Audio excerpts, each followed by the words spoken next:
Welcome to day 11 of our January challenge 2023. Going to be a shorter video today than yesterday, although we're doing 4 bars, twice as many bars, but it's got a lovely pattern to it, and predominantly our hands are staying in a very similar place, so it's going to be nice and straightforward to get your head around. Left hand, you're going to use 1 and 3 because we're playing notes that are fifth apart. So thumb is going for the B, our third just wants to drop open to the E. It's one below the red, one below the black, if that helps for placing. But try and do it where you open up so you're not looking to see that third finger go on. You're trusting that size and shape. Okay, we play those two together. Go down a third, so our thumb's now on a G. So bass note will be a red C. And then we take that up one note. Okay, and that's the first line of that. And then the second line is the same again. Okay. The written above the notes, we've got these sort of straight line, look a bit like a dash. That's called a tenuto mark. It means to sort of allow it to come out, but not in the same way as an accent. So it's not blaring out, it's sort of stressed or leaned into. It's kind of a nice way to think about it. So be mindful of your thumb, really try and pull that beautifully in and over, which will really help. Okay, and also having these notes in the left hand highlights that it wants that to come to the fore when we put it hands together. It's really tempting to sort of blare out the thumb in the right hand, and it will happen, it will naturally be slightly leaned into as well, but we want that bass to really come through. So the right hand is opening up to an octave and a fifth, one of those shapes. Thumb on the E, octave E, and finger 2, which for me, when I've got that nice shape, just naturally wants to fall there anyway. Okay, having got that on, I try and relax my little finger, try not to sort of hold it in tension, but just let it drop down. Okay, so this first line, this is marked up as bar 96. That first line we play 1, 2, 3. Well, 1, 2, 4. 1, 2, 4. 1, 2, 4. 1, 2, 4. 1, 2, 4. 1, 2. So we're just looping round. So we play 1, we play finger 2. I then get my thumb back on. So only when I'm down to one note, get my thumb back on, and then I boof, place 2 and 4 at the same time. So 1, 2, replace my thumb, and then buff them on to carry on.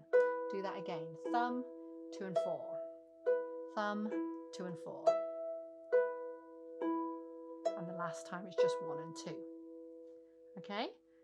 So let's just try that right hand together, just that line. So here's our counting.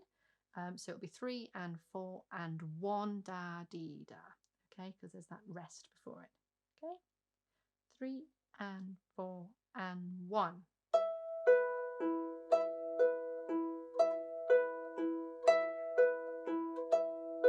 That's it. You could think of it as 4 and a bit repetitions of it if you want, if that's helpful. Sometimes that can be counterproductive because it might get in a mess of the counting of the bars perhaps. So left hand, thumb on the B, jumping down to the G, which comes with the second time the thumb plays, and then up 1, which again comes with the thumb in the top hand. So it's nice, it lands nicely with what the right hand's doing, even though it's a little bit offbeat, that last chord, because it lands with the thumb, it feels quite natural to play. Let's try it hands together, just these 2 bars. Left hand is going to take beat 1, and then we come in with the right hand, and then the right hand just keeps going, and the left hand plays with the thumb each time that it does anything at all. Okay, here we go. Hands on. Here we go. 3 and 4 and. Together. Together. And then right hand carries on. Okay, let's just do that again. Get your hands on again. Count you in. 3 and 4 and left. Together. Together. Excellent. The next 2 lines, in terms of the left and right combo, they match. It's just how that second bar finishes in the top hand. So we play the left hand chord, we play these 3 notes again in the right. We then land together as we did before, and we land together again, but this time we're going to go back up. So now I've got my 4 on, I'm going to put 2 and 1 on because I'm now heading in this direction.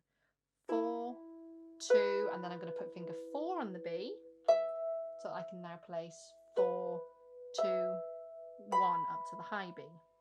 Okay, so to talk you through that last 6 notes, we've gone down, we play down, so then we're on that bass E, so we're going to, of the pattern, I'm going to put 2 and 1 on, 4, 2, place your 4th on the B, which I know feels a bit close here, but it then sets you up to play the next notes, E, B, E. Okay, so let's try that right hand from the beginning of this last line on this page, bar 98. Okay, just the right hand. 3 and 4 and 1. Right. Downwards again, another one. Now we're going to go back up. Did you place? Okay, really try and walk it through. Really try and have that placed. One last go, just that hand. Ready? 3 and 4 and 1. Another down, down, going back up. Move 4 to B. And a nice big reach up to that top B note. Okay, left hand shouldn't interfere with that because it's exactly like the bar, the line above the left hand. And in terms of what it's landing with, those bit match up again. Okay, so let's try this from 98, the last 2 bars that we've got today. 3 and 4 and left, right, together, together, going up. Excellent. Okay, so then you'd want to put the whole 4 bars together and then start speeding it up. Okay, so which is what we'll do again in our play along video.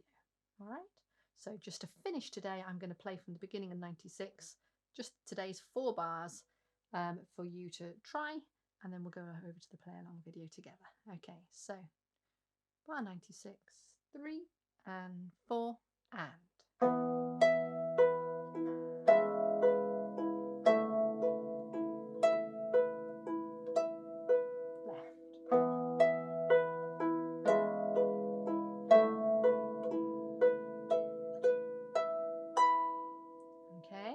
And if you watched yesterday's play along video, you'll know that ultimately we want to get really quite fast with this.